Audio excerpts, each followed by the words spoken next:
of anything but, drinking and doing drugs and chasing girls. And those three things really were my priorities. That's all I could identify myself with anymore. That lack of relatability, though, that led me to write this book, because I never knew anyone that had done the things that I had done. There was always this insatiable need for more, to feel better, to feel validated, to feel a sense of worth. Things really got dark. I'd experimented with a lot of drugs up to this point, but now it was just drinking heavily. And that's where the violence started to really kick in too, with the woman that I was living with. I assaulted her badly. It's one thing to commit these other acts that I had done when I was drinking and doing drugs, but to do that, to take it to that level and not know really why, not remember any of it, was when I decided I needed to address, not just my drinking and drug abuse, but also, my mental health issues. It was almost the same stubborn attitude that kept me drinking for so long is ironically what got me sober again, because, if I can do this that hard, why can't I just try life one more time, as hard as I tried to destroy it? Welcome back. Obviously a very moving story of what it's like to descend from obviously one situation of success to addiction and then back.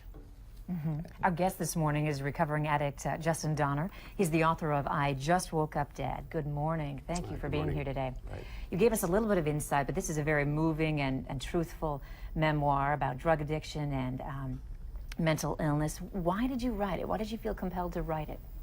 Well, I felt compelled to write it originally about 13 years ago. It was in the year 2000 when I was 19, shortly after I turned 19 in college, and I started to just realized that these things that I was doing with my drinking behavior were not quite normal, and I'd never heard anyone that had done what I had done. So I took it upon myself to start documenting these things and try to make some sense of it myself. And it just kept going until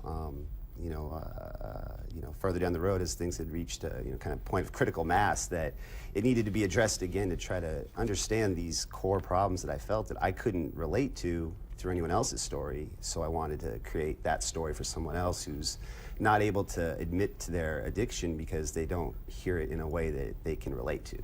Take us back a little bit, back in time to when it first started. When things first began. Yeah.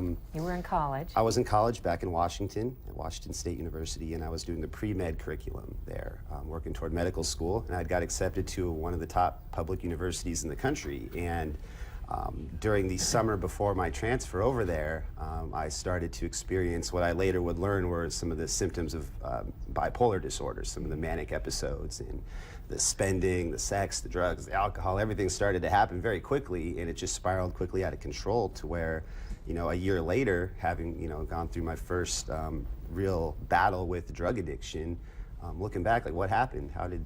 I was, this close to medical school, and now I'm in inpatient treatment because I've been strung out on opiates for the last 4 months. So you've burned a lot of bridges in Washington, headed to California, burned a lot of bridges there, doing the same kinds of things. Ended up in Minnesota.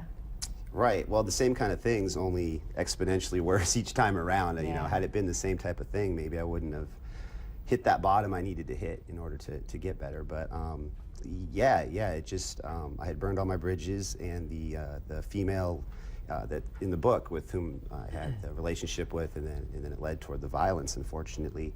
She had moved from California to Minnesota, where she is from, and so after I'd burned my final bridge, that was basically the only person that I knew that was willing to kind of take me in at the moment at one of my really low points. So I mean, had it been Florida, I'd be in Florida. If she happened to live in Minnesota, however, and so that's how I found my way out here. And then through the path of recovery, I moved from central Minnesota up here into the Fargo-Moorhead area. Okay. Justin Donner, we'll have much more with you when we come back after the break. Thanks.